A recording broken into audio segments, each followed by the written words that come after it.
अमित शाह ने कहा ऐसी कोई बात ही नहीं हुई थी। 106 सीट लाने वाली, 105 सीट लाने वाली पार्टी का मुख्यमंत्री नहीं होगा और 56 सीट लाने वाली पार्टी का मुख्यमंत्री होगा, ऐसी कोई बात ही नहीं हुई थी। ये बिहार वाला फॉर्मूला यहां नहीं था कि छोटा सीट लाने के बाद भी हमने उनको बोल दिया था। वो हमने पहले ही बोल दिया था कि हमारे मुख्यमंत्री के उम्मीदवार हैं ये, कम सीट भी आएगी तब भी हम नीतीश जी को मुख्यमंत्री बनाएंगे, ये पब्लिकली कहा गया था। अमित शाह ने कहा कि ऐसा उद्धव ठाकरे के बारे में हमने नहीं कहा कि हमारी अलायंस में उद्धव ठाकरे हमारे मुख्यमंत्री होंगे। पूरे कैंपेन के दौरान एक बार भी कहीं भी किसी भी भारतीय जनता पार्टी की जुबान से यह शब्द नहीं निकला, बल्कि पूरे कैंपेन के दौरान यह हुआ कि हमारे मुख्यमंत्री का चेहरा देवेंद्र फडणवीस है और हम देवेंद्र फडणवीस के चेहरे पर चुनाव लड़ रहे थे। यह और बात है कि पीछे मोदी और शाह थे, लेकिन आगे देवेंद्र फडणवीस थे, उनके चेहरे पर हम चुनाव लड़ रहे थे। हमारा स्टेटेड स्टैंड था, बिल्कुल प्रामाणिक रूप से कहा गया स्टैंड था। ऐसा नहीं था कि हमने इसको छिपा करके रखा था। फिर ये बात कहां से आई? तो उसी मीटिंग का हवाला दे रहे थे जिस मीटिंग में उन्होंने देवेंद्र फडणवीस को बाहर बिठाया था, कि उसी मीटिंग में इन्होंने हमको, और इन्होंने जानबूझ करके षड्यंत्र करके अपने घर पर यह मीटिंग बुलाई थी और कहा उसी मीटिंग का हवाला देते हुए कि उसी मीटिंग में हमारी बात हो गई थी अमित शाह जी से और अमित शाह मुझे धोखा दे रहे हैं। देखिए इनकी कहानी। अमित शाह को अपमानित किया, देवेंद्र फडणवीस को अपमानित किया, चुनाव लड़ा गया, जनता ने आशीर्वाद दिया, जनता ने 106 सीट जिता करके भारतीय जनता पार्टी को भेजा, बड़ी पार्टी, डबल से भी ज्यादा सीट। उसके बाद इस शख्स ने कहा कि अमित शाह मुझे धोखा दे रहे हैं। कमाल की बात है, भारतीय राजनीति में इस तरह का व्यक्तित्व। और आज मैं उन सभी इन्फ्लुएंसर से पूछना चाहता हूं, उन सभी पत्रकारों से पूछना चाहता हूं, दिल पर जरा हाथ रखिए, कुकर्म की ऐसी गाथा कभी आपने देखी थी क्या? कभी देखी, कभी सपने में भी सोचा होगा? और वो भी बाला साहब के सुपुत्र करेंगे ऐसा? कोई बात नहीं है, धोखा दिया। धोखा देने के बाद जिस पार्टी को जिंदगी भर इनके पिताजी कहते रहे मुस्लिम परस्त पार्टी, धोखेबाज पार्टी, एंटी नेशनल पार्टी, उस पार्टी और उस चौकड़ी के साथ इन्होंने हाथ मिलाया, उस एनसीपी के साथ हाथ मिलाया, उस कांग्रेस पार्टी के साथ हाथ मिलाया।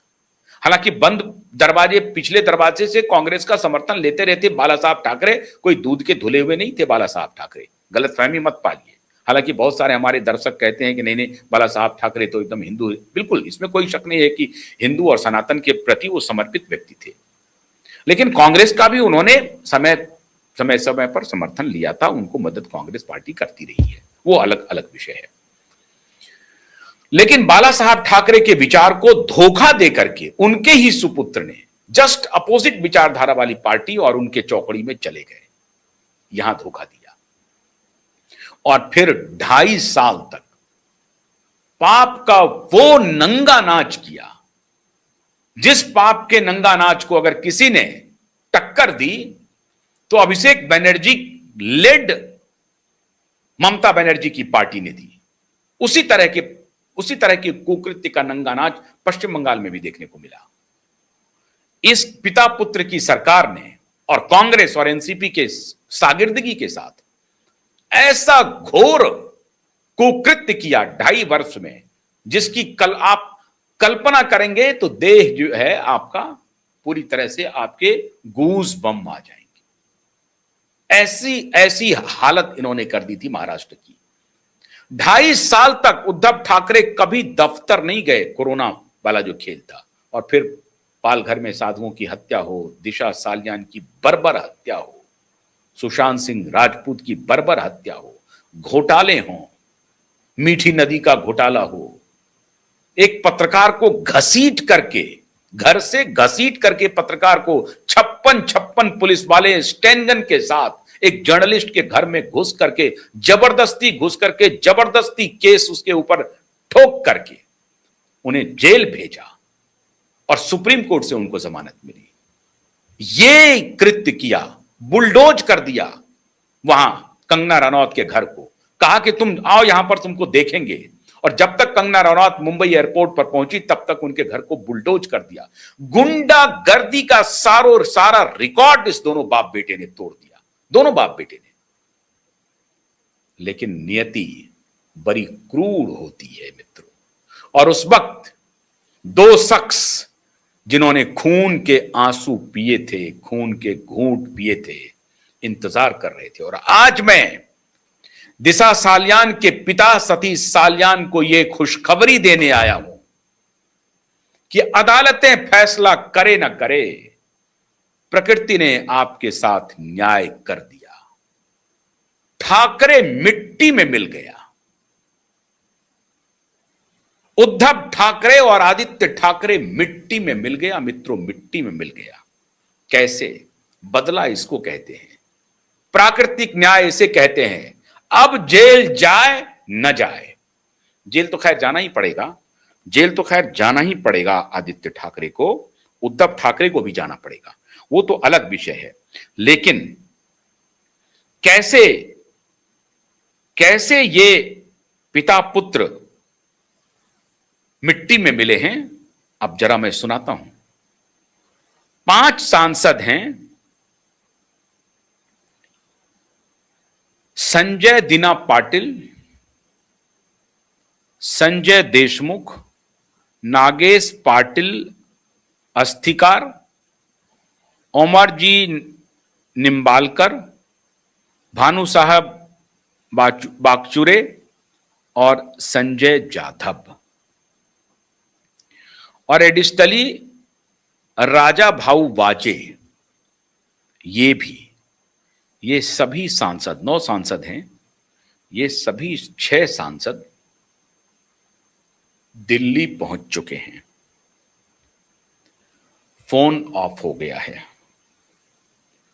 कल से उद्धव ठाकरे बाप, पुत्र आदित्य ठाकरे दोनों, एक सिपहसालार संजय राउत भी पहुंच गए हैं अभी दिल्ली।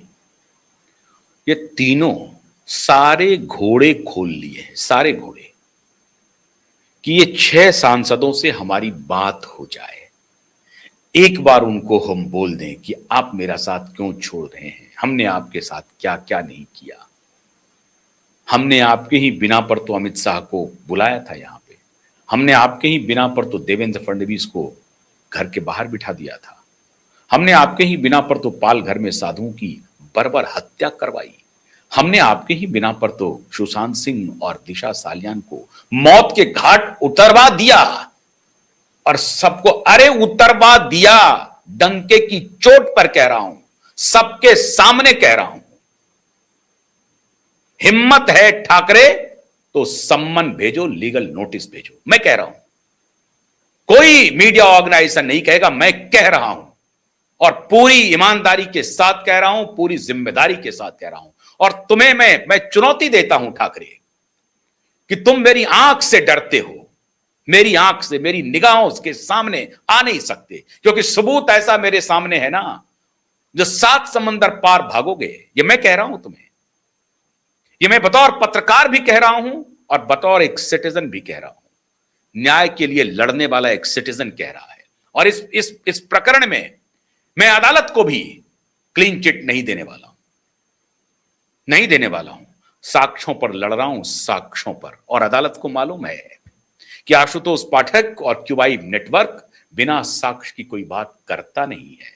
इसलिए तुम मेरे सामने नहीं आ सकते, आ नहीं सकते मेरे सामने।